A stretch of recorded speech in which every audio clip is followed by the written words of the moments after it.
ఒంగోలులో బాలినేని శ్రీనివాసరెడ్డి చేరటం వల్ల కూటమి ఏదో ఇదవుతుందని కొన్ని ప్రచారాలు చేస్తూ ఉన్నారు. నేను ఒకటైతే చెప్తా ఉన్నా,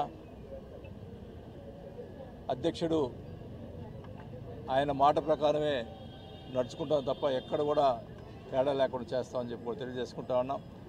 అధ్యక్షుడు ఏం చెప్తే అది చేయడం జరుగుతుంది.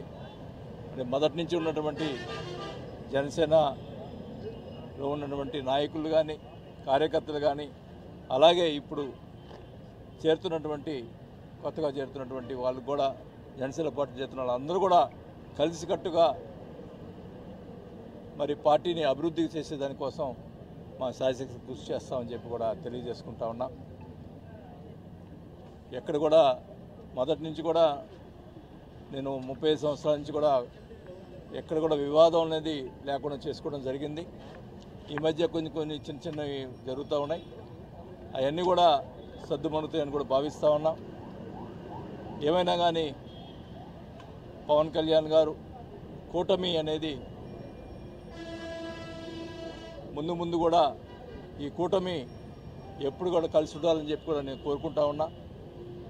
మరి ముఖ్యంగా పవన్ కళ్యాణ్ నాయకత్వంలో ప్రకాశం జిల్లాలో జనసేన పార్టీని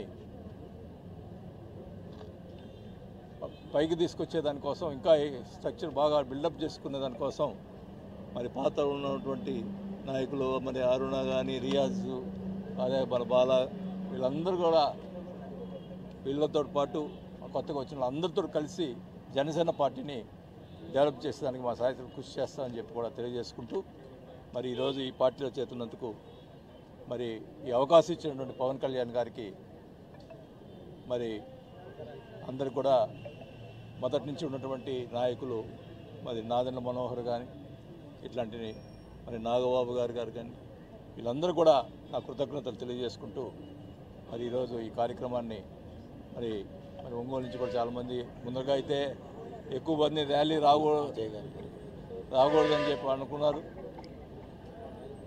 మరి ముఖ్యంగా మరి ఈ పార్టీలోకి తీసుకొచ్చేదానికి ఎక్కువగా కృషి చేసినటువంటి అజయ్ గారిని ఎప్పుడు కూడా గుర్తుపెట్టుకుంటానని చెప్పి కూడా తెలియజేసుకుంటూ ఒక మంచి మనిషి అజయ్.